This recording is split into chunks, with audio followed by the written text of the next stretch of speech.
Folks, we are live. Welcome to the latest in the series of Fireside Chats in support of ZineQuest on Kickstarter. Today, instead of just doing a twofer as the interviews, we got a twofer. We're interviewing. We are interviewing Thaddeus Moore and Robin Irwin and their latest zine. It's third in a series. And of course, I'm having that senior moment. There we go, Wizard Funk. I wanted to call it Wizard Fuck, and I was like, no, it isn't Wizard Fuck. And I'm having a brain fart. And did I even did I even pronounce ZineQuest right? Because I've been doing that zine bullshit now, all fucking month doing this, and everybody's like, yeah, Jesus. Well, gentlemen, welcome. I appreciate the lie. It makes me feel so much better. Either way is great. No, it's okay. I'm a New Yorker. I'll always use that excuse for having poor language skills.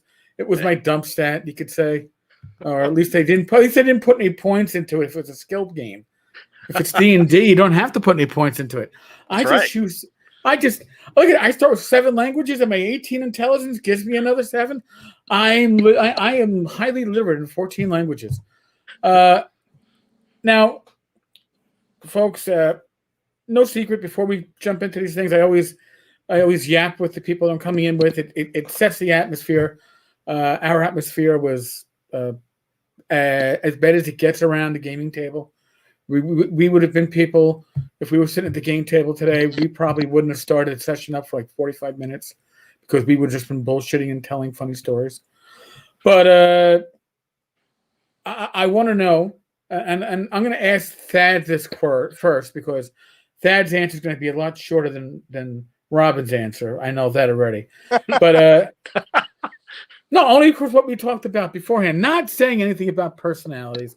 Fucking Thad can talk. But what I'm saying is, Thad, how did you get introduced to gaming? How did you become an RPGer, for lack of a better term?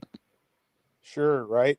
So, and I'll just start my speech here with, I don't like when we have to say I'm a play tabletop role playing games because we were here first. Okay, they're computer role playing guys, which I like too. So my dad was in the Navy, and we were living in Japan, and I was 10 years old, and it's the year's 1989, and I'd never heard of a role playing game, though I was into Squad Leader and Risk and a lot of those classic Avalon Hill board games, Panzer Blitz, Panzer Leader. I had most of them. Couldn't figure them out, but I had a lot of them. Not Risk. Risk I could figure out. I'm not that. I was into the crunch. I'm 10 years old. We go to a barbecue. We just moved to Japan, and my dad's in the Navy, and we go to a barbecue at some guy's house that he works with. And this kid has this book called Teenage Mutant Ninja Turtles and Other Strangeness, and he has another book called After the Bomb. Well, that was the Ninja Turtles role playing game. I already knew what the Ninja Turtles were, though this was the darker black and white image comic turtles, not the pizza swilling Saturday morning cartoon Ninja Turtles. But when we say darker, they were darker. I mean, I remember that.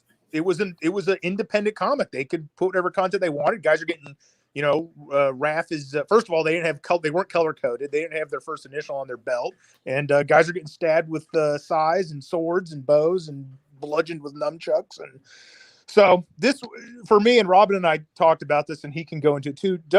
Role playing games, and I quickly found Dungeons and Dragons after that. And my mother, God love her, is a religious Catholic lady, and she didn't like Dungeons and Dragons, but the turtles were safe. The turtles were good to go. Dungeons and Dragons for devil worshippers. Ninja Turtles are cool, right? They're for kids. So for many years after this, I stored my Dungeons and Dragons books with the spine against the back of the bookcase, just in case there was any burnings while I was away at school or football practice or something like that. Dude, my great aunt, Aunt Norma, God rest her soul, Catholic nun, full black habit, didn't believe in Vatican II. And one summer, she was staying at the house. My parents were in the Poconos, and I go downstairs. I'm 18. I need the AC. She got bored, so she went to my room and found all my D&D books and called my parents in the Poconos to tell them I was a Satan worshiper going to hell. Oh, And my mother's response to me was, "She's only there for another week. I know you have other games to play. Play the other games until then." And we told her we'll take care of everything when we get back. That she's not to touch anything or throw anything out. Just appease her until she leaves. I was like, okay. Right. So it's about aesthetics, and it's about tropes, and it's like the sci-fi stuff. Like I had riffs, and that was fine. But there's plenty of demons and magic and riffs, but it has a sci-fi the what would you call it? The imagery is more science fiction oriented than you don't have enough freedom on the cover if you're wanting, DMG. So anyway, the short answer is, or the not so short answer is once I found role-playing games, it became the first thing in my life that an adult or parent didn't hand to me and say, you do this thing. And there's plenty of those things I like playing sports growing up, or I didn't. One thing, I'll go off on a small side tangent here, is I never had the experience of feeling like an outsider in my life, and D&D or RPGs were the one thing that let me break out of my nerdy, introverted shell. I'm not an introvert. Right. I never have been. I am a big nerd, but D&D was never. It was. I guess it was the first way. For me, what the allure, or what has kept me with it all these years, it was the first way I could express my creativity, and it was something that was totally mine that I discovered on my own as a kid, and have just always loved. Okay. Now, that being the short answer, I'm waiting now for Robin's answer, because I think this is going to be a good little story. So, Robin, how did you come into gaming, and how was it for you? Well, let's see.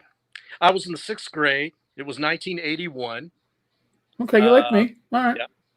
I loved to draw, and I loved reading fantasy. So I was just happy as could be with either a choose-your-own-adventure book or a Frank Frazetta cover on an Ace, drugstore paperback, Conan the Barbarian style, book. And then I was just, I remember when I saw the box set, it was the expert set, the Cook expert set with the artist Otis of the Wizard and the Warrior and the Dragon, and I had to have that game, and so I bought that game, or convinced my mother to buy it for me. I can't remember. Same difference. One of the two, I can't remember the specifics, but I came home with the expert set and box set, and it took me a while to discover that I needed the basic set too. Great marketing, by the way, old TSR. Yeah. Just failed to prominently say must own the basic set to. It actually did say that, I think, and small. Yes. It had the number 2 on it, I think, but it wasn't obvious. But I was just so overwhelmed by the art, and this is during a time when there's no internet. So it's 1981. There's no internet. We had very little in the way of television, and so I was a dreamer, and I can remember that was a great year for me. And I had a lot of little friends, and that I could call up or get together, and so we started playing, and we played Moldvay Cook, the basic set, the basic expert set, and that was my introduction to gaming as I know it, as we know it, wargaming, role playing games. I mean, before that it was Monopoly or Scrabble or the Milton Bradley stuff. Right. But that opened the door to a whole new world for me, and then I just kept going with it. I loved, like I said, I love to draw. I love to do some illustration, and so does Thaddeus. He's a great artist. True story. Not so skilled, but a lot of passion. Exactly, and so the art captivated me, and just the ability to sit down and play a game in our heads. And of course the funny dice was fun too, to roll and have combat with. So that was how I got started. So now that leads to something else. Mm-hmm. So tell me about Munchkins. Munchkins. You're Well- both munchkins. Because when we think about Munchkins in today, we think of Steve Jackson Games' way to mint new money by putting out the latest Munchkins expansion. And God bless Steve for finding that method.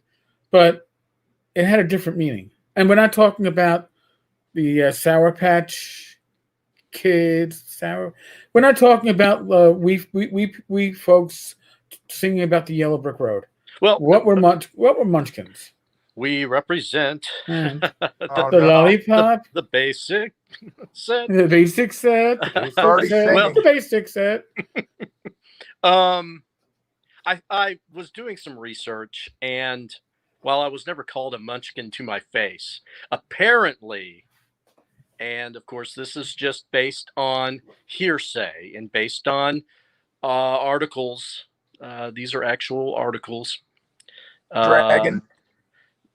So the first generation played the white box, the original Dungeons and Dragons Zero Yep. edition, right? And then the first basic set by Holmes came out, and then it was Mold, Vey, Cook, and then later Menser. And so the first edition was, from what I gather, primarily aimed at the college crowd. Makes sense. They had some extra money, they had some extra time, and that's where it got its start. So as the college crowd is getting older and as Advanced Dungeons and Dragons is published and the students have graduated and either continued to play RPGs or whatever, if those who have continued to play, they notice all of these youngsters, 6th graders, 5th graders, 7th and 8th graders running around at these conventions buying stuff up like it's just going out of style. And from what I gather, what I've read is that we were the munchkins. There was the older crowd that got started with original Dungeons and Dragons, and then in the 80s, these younger folks started getting interested and involved, and so that was where, from what I understand, the term was first used. I don't know if it was pejoratively or not. I'd say yes. Yeah, But I don't. tongue in cheek, maybe probably. Yeah, I don't know how much of a term of affection it was. Like, look at the sweet munchkins playing with their little basic D&D. Playing their baby D&D. Baby D&D is what they call BX. Yes. Well, that was I got introduced with AD&D, so that's about the same time frame here as when Robin came in, and when I found basic afterwards, I looked at it and went, but it's basic. Now, not knowing the system at all, if it's basic and I'm playing advanced, obviously that's for the little. Here I am, 6th grade, saying, well, obviously that's for the little kids. Basic is for the simpletons. Yes, I don't playing think that. advanced. And of course, that's all wrong, because there was, in wargaming, there was a basic set of rules, and then there was the more advanced version for if you liked the war game, if you liked the rules, you would start with the basic set or the basic game, learn the rules, and then if you liked the game, you could supplement that with more advanced rules. But that's not the way it ended up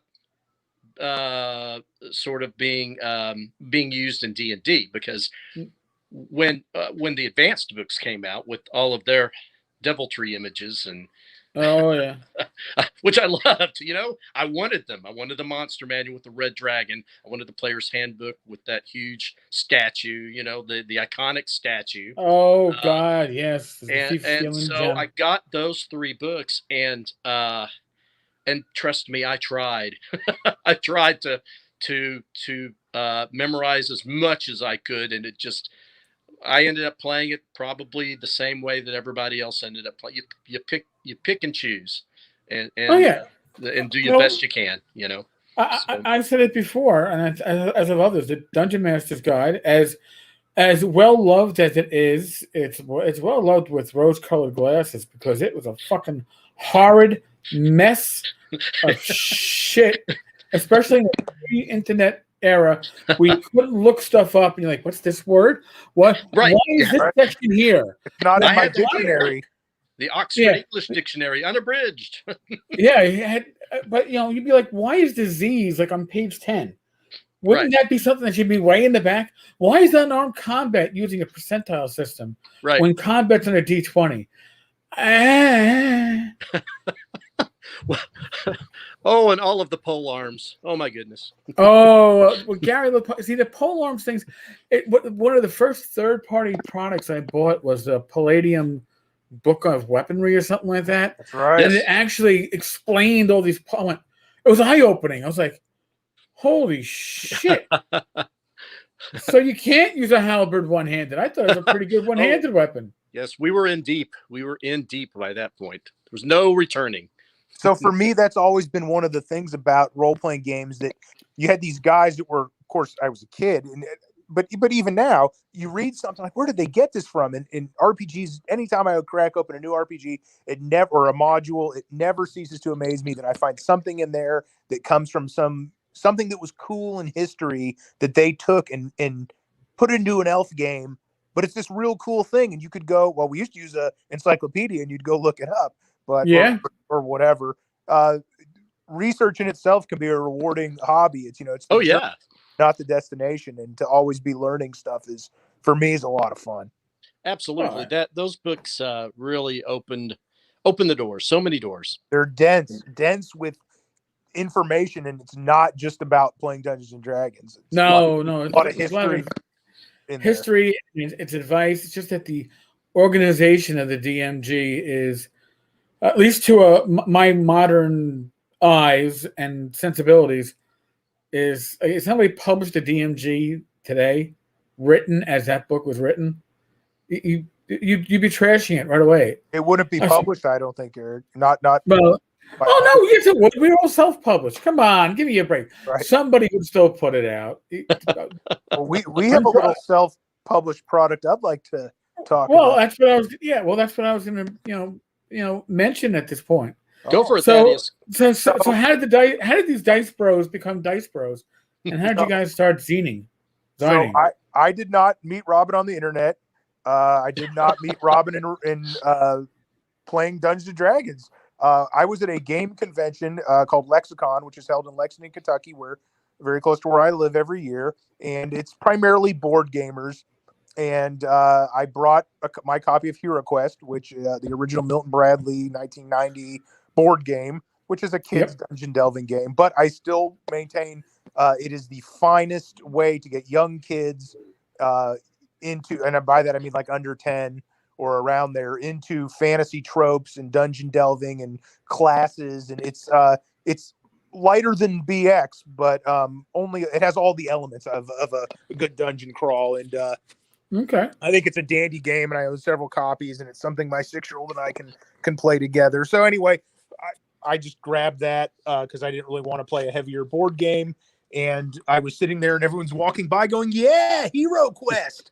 And I'm going, "Yeah, come on, let's fire it up." "Oh no, man, I'm gonna go play this Euro game," or "Oh no, I'm gonna go play this really intricate game." And nobody wanted to play HeroQuest with me. And here comes this fine gentleman, Robin Irwin, and he goes, "Hey, that Les Edwards art is great." And I said, "Wow, you know who Les Edwards is? That's the fantasy artist that mostly known for his Games Workshop work, of which I'm also a huge Games Workshop was a huge thing for me. Warhammer Fantasy Battle and Rogue Trader 40K back in the early 90s.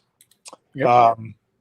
And Robin knew what it was, and we started talking, and we found we had a lot in common as far as our love of old school gaming. And now we pretty much see each other. Well, other than this last year, we see each other at conventions like Gary Con, and Robin comes to Lexicon, and we try to get together. We've been roommates at Gary Con. And so Robin comes to me and goes, "Hey, I want to do a zine. You want to do a zine?" I'm like, "Yeah, yeah." I mean, and that was all it took. And he goes, "All right, start writing and drawing stuff as much as you want, and we'll cram it in here." And he was the one, and he was working full time too. He's now enjoying a life of leisure as a retired gentleman. We'll see how long that lasts. As somebody who's coming up on 5 years, I'll tell you, it's not a bad gig. Go ahead, Thaddeus. Sorry. So that was the genesis of Wizard Funk. And a lot of people, we don't have like a super tightly focused vision statement or goal for this. It's not even a product, right? It's our love letter to old school Dungeons and Dragons. It's everything we like. Wrapped up in, what is there? Is there monsters? Yeah, there's monsters. There's magic items. There's adventures. There's an interview or two. There's an interview or two with people that were writing stuff in the late 70s, early 80s. There's original content that was written back then that we got from a friend of mine, Tony Elam, who's a great dude and a huge game collector. His D&D collection is on display at the Strong Museum in Rochester, New York, which I'll also add, a lot of people don't know, if you're looking for an obscure RPG book that you must have, there is a very good chance you can contact the Strong Museum. You'll pay like 10 cents per page, and they will scan you copies of obscure zines. Oh, really? Small press stuff. I mean, you're going to deal with the librarian. You're going to pay, and you're going to have to sign some waivers saying you're not going to sell this material. But and I asked them, how often do you get in stuff? And they said, we get boxes of old Dungeons and Dragons and RPG stuff every single month, and we are constantly scanning it and uploading it into our archives. And for my research and curiosity, it has been a phenomenal resource. That I have never found any one collection at any institution that is better than theirs. Wow. And they have all the TSR. They have every single thing TSR published. If not, that's all out there on the internet. Someday they'll even have Wizard Funk. Someday, yeah, we need to send them some copies. And if you are an older gamer and you're thinking about your legacy, I know everyone wants loved ones to take it, but rather than have my stuff carted off to the trash heap, I would think about donating. If you have some rare stuff, contact the Strong and see if they would be interested in your parts or all of your collection, because they will make sure that this stuff survives. And I caught an interview with John Peterson, who did the wonderful Playing at the World, and he said a very profound thing to me, that we're sort of on the precipice of losing some of this material. That if you're in your 60s or 70s and you started playing Dungeons and Dragons when you were 15 or 19, if you were the first wave that started playing in the 70s, you're an older dude, right? You're over 60 probably. So you may have stuff no one else has, especially small press stuff that they printed 500 copies or 100 copies. But first you have to send it to us. Yes, either send it to me or send it to the Strong. I'll make sure it gets preserved, because I'm really interested in seeing primary source material, and I know Robin is too. And this is a big passion of mine. Primary source material from the foundational era of Dungeons and Dragons. I don't care who wrote it. I don't care what it's about, because it has a purity to it that this is pre-internet. It's pre-mass popularization of fantasy. And what I actually liken it to is it's like the early fantasy work you see in the 20s and 30s in the pulps and the fantasy artwork. Well, nobody knew. If you tell someone to draw an elf, a modern artist to draw an elf right now, he's going to draw something that pretty much looks like Lord of the Rings, with the varying degrees of why? Because fantasy has become standardized, is where I'm going with this. Fantasy has become, and D&D is a big part of this. It's popularity, but books like the Monster Manual, for the first time, someone wrote down all these monsters, gave them names, cataloged them, and it wasn't just the stuff of legends and folk tales and various children's books. It started getting codified. Fantasy wasn't codified. Fantasy role-playing games weren't codified in 1977. Not even really until the early 80s did it really fantasy started to tighten down what the tropes meant. So when someone says, I'm trying to think of one of the monsters that a bugbear. Well, I know exactly what a bugbear is in the D&D parlance, but a bugbear is whatever you say it is. There was no definition for it. It was some kind of goblin-esque creature, but there was no really a tight definition of what it was. So that's why primary source material is so important, because it represents a crystalline and pure original vision that, yes, it may have been colored by fantasy influences in novels and comic books and movies, but there just weren't as many back then. Right. Yeah, that's a good point. So now with again, I want to call it Wizard Fuck. Wizard. It sounds like a metal band. Yeah, Wizard Fuck. With Wizard Funk 3. And you guys are part of like ZineQuest. Have you done ZineQuest in the past? And did I just not even realize it? Were you guys involved in it last year, or is this last year? You were last year. Okay. Yeah, it was for for issue 1 and 2. Actually, now I remember. Yeah, Detroit. It was a double Yeah. zine. All right, I am only half as stupid as I look. All right, so in that case, with issue 3, what are people going to be expecting to get? Out of curiosity, what's inside? well, okay, so there's going to be a bestiary or a bestiary. I don't know. I've said it both ways, and I Yes. say it both ways.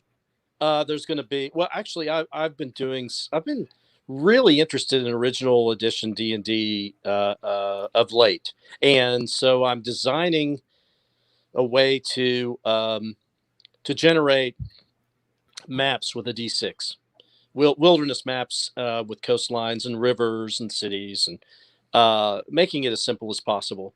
And so there's going to be a little couple of maybe a couple of pages on some gaming design. If you like to roll dice and make your own maps, that'll be in there. There'll be an adventure in there that I'm working on. My first one was, it's silly, goofy, nerdy stuff, based on original D&D.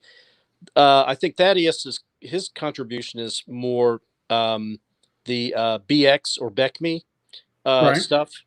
And so it's going to be a combination of original D&D and BX BECME material, but there's going to be a published interview with a member of the original Blackmore bunch.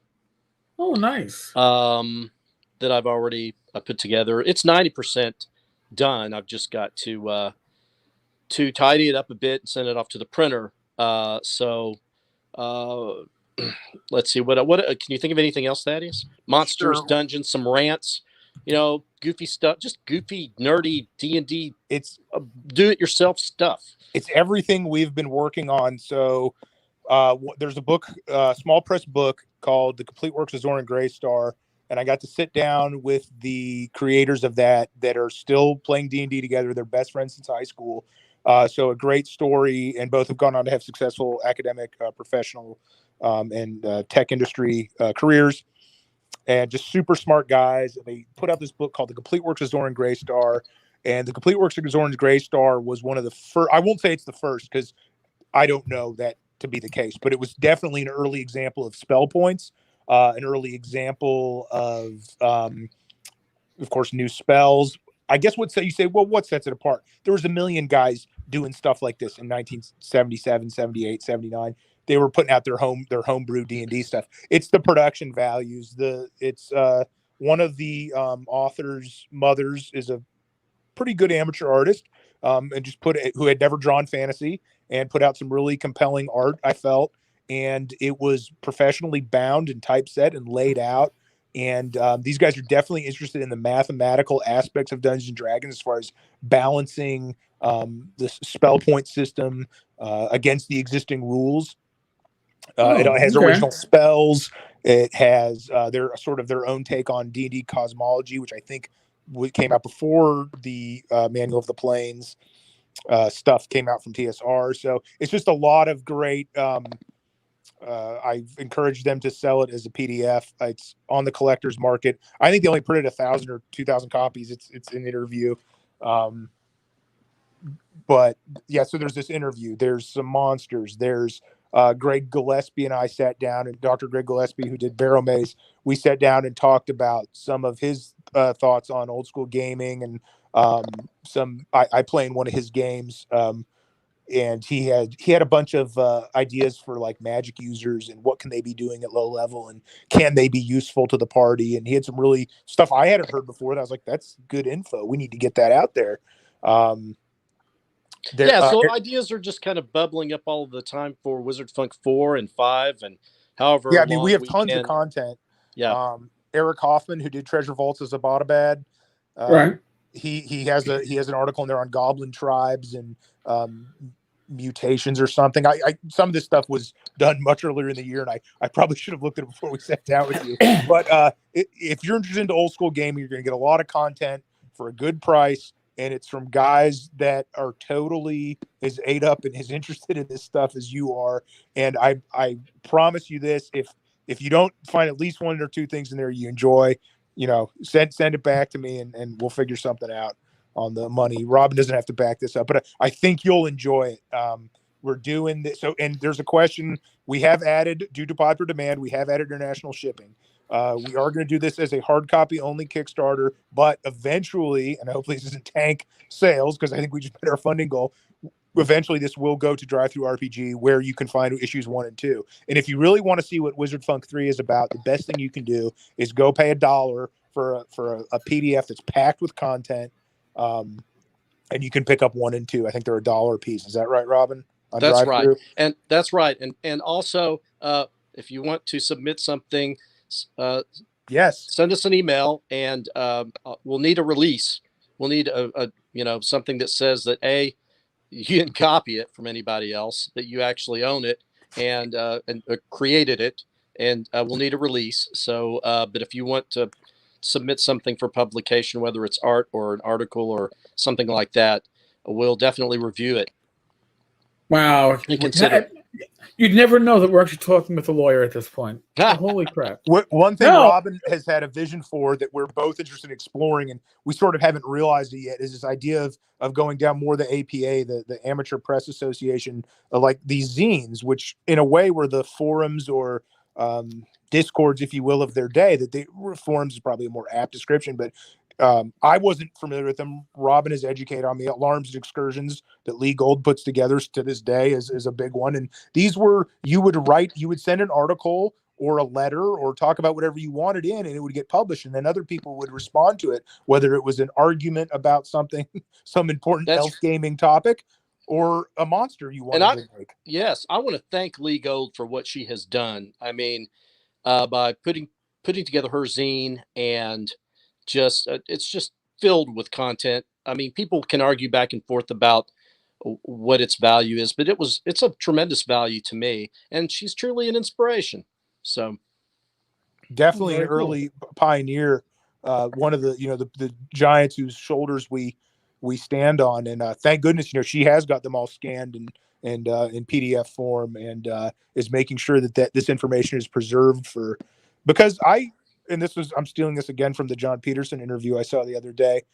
I think it was posted on Grognardia, but he mentioned, he said that 100 years from now people are going to still be playing Dungeons and Dragons, and I think he's right. None of us are going to be here in 100 years, but there's Dungeons. People say, why is that so important to you? You'll be gone. Dungeons and Dragons is I'm not a great artist or painter, other than my family. D&D is an important part of my the time I spent here on Earth, and it's a really important and fun thing for me. And maybe in 100 years, someone will be looking up. Eric will definitely be mentioned, but maybe they'll find Wizard Funk, and someone will talk about the old school Renaissance and these guys that brought D&D back or never quit. I always say I never quit playing, because I do meet people that go, I played D&D in high school, and then I took a 20-year break and I came back. Well, I'm glad you're back, but some of us have been here. We've always been here. I never left. I can't leave if I wanted to. I've played D&D. Let me just finish up, Robin. I played D&D at war. I've played on war ships. I was in the Marines. I've never found a time or place I couldn't play Dungeons and Dragons. I play several times a week. I'm sorry, Thaddeus, but I can't leave without saying this. There was a long period of time that I had stopped gaming, and that was getting my career off the ground, and whatnot. But I went to a convention, my first gaming convention. I can remember as a little kid, reading in the pages of Dragon Magazine about Gen Con and Origins. I had never been to one of these gaming conventions, and I had always, ever since I was a little kid, wanted to go. Well, a buddy of mine brought me to Origins, and this was in 2011, I think. And I had been just getting back into gaming.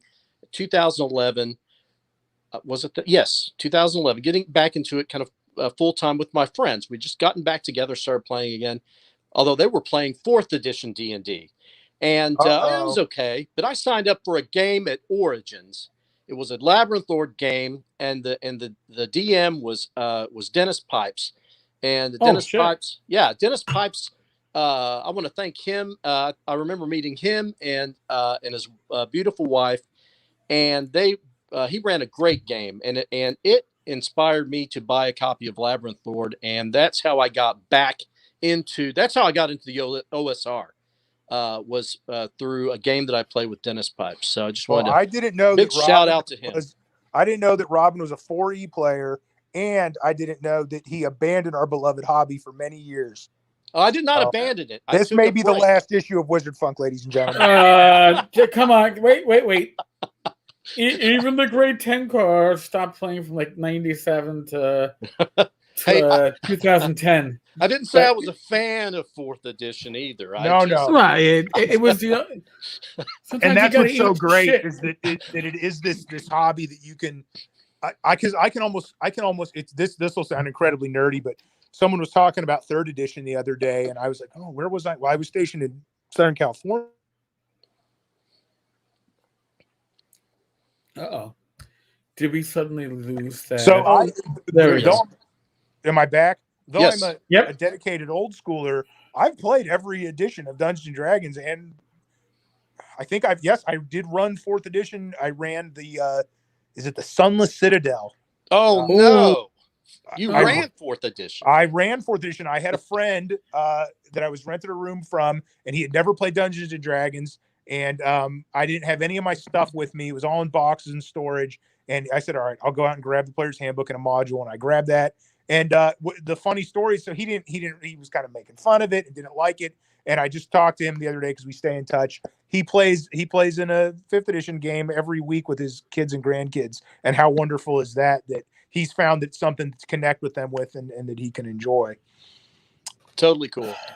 Finding that both of you play 4E makes me feel really, really dirty and unclean. It's like 10 cars after. It's just 10 cars after dark. Say I've played a lot. 4E confessions. I ran it. Oh, there we go. We lost. The sad dropped. All right. Well, you did say to be out of here. I want to thank that. And Robin, I want to thank you. I wouldn't know either of you nearly as well as I do, and I'm not trying to quote from Bilbo here, but if it wasn't for conventions like North Texas and Game Hall and GaryCon, I wouldn't have made the friendships within a hobby that I have, and it's a blessing. So I appreciate this, and I'm glad you guys are having a good time with the zine. Yes, magazine. Got it right again. You know what? I'm going to have to tell Matt Jackson that I'm doing really well with this. I feel the same way, man. Absolutely. So it's been a pleasure. My pleasure. All right, folks. It's Wizard Funk 3. Don't put in the F word that I've been trying to put in all night. You can find it on Kickstarter. I believe it is $10. It's a physical copy. It'll be in PDF after the Kickstarter on drive-thru. For those of you that prefer your digital, I prefer my print. I like to have the digital available so I can read on my iPad when I don't crack the screen, but that's a long story. See, Thad came back. See, Thad has returned. Hello. Having connectivity issues. Oh, okay. I thought you were like, fighting somebody in the kitchen. I thought I heard like silverware flying. Give me that pizza. God damn it. So I was just telling everybody what an ass you were and how I'm glad that you finally got rid of that guy. He won't shut up. It's like, Thad said he had to be out of here at the when the clock struck on the hour. He must have just went, I gotta go. Beep. I can keep running my mouth for a long, long time. Especially when talking about D&D. No, I think that goes to all of us. But again, and especially in the world of COVID. In the world of COVID, we have not had a chance to get together and socialize and recharge our batteries as we used to. So I really am grateful we had this time. And folks, again, God, I gotta correct myself. Wizard Funk. If you want Wizard Fuck, it's a totally different zine. Not this one. Once you buy it, it's yours. Once you get it at home with you, you can call it whatever you want. You can call it whatever you want. Wizard F3. That would have been an interesting title too. But in any case, folks, we're still in the midst of the world of COVID. And everybody that's ever played in the game that's thrown a fireball into a 10x10 room and then goes, it blows back, it kills the whole. No, I wouldn't do that if I knew. I got common sense. Well, you know what? The common sense you claim your characters have, use it. We're not going to tell you what to do. All right? You know your own level of where you're at, but take action to protect yourself, your family, your loved ones. Be safe, be well. God bless you all. Roll your dice, roll them well. And I'll be back with more of these tomorrow. Holy shit. Enjoy the live streams, folks. I know I am. And I've been enjoying all the guests. These guys are great. So support the Kickstarter. On Thanks that note,